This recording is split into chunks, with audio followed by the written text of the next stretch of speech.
ولا تجهروا له بالقول كجهر بعضكم لبعض أن تحبط أعمالكم وأنتم لا تشعرون.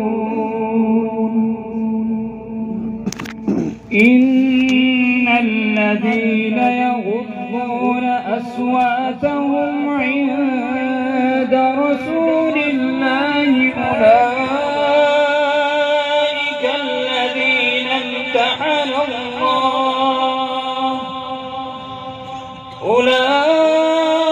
أولئك الذين امتحن الله قلوبهم للتقوى لهم مغفرة وأجر عظيم. إن الذين ينادونك من وراء الحجرات أكثرهم لا يعقلون. ولو أنهم صبروا حتى تخرج إليهم لكان خيرا لهم والله غفور رحيم. يا أيها الذين آمنوا إن جاءكم فاسق بنبأ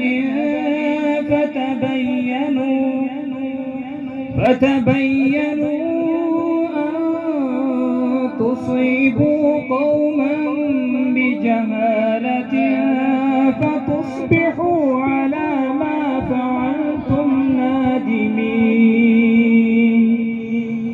واعلموا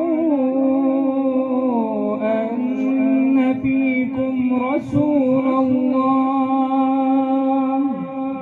لو يطيعكم في كثير من الأمر لعنتم ولكن الله حبب إليكم الإيمان وزينه في قلوبكم وكره إليكم الكفر والفسوق والعصيان أولئك هم الراشدون فضلا من الله ونعمة والله عليم حكيم. صدق الله العظيم. Subscribe to our channel by clicking the subscribe button. Click the bell button and enjoy the latest uploads from our channel.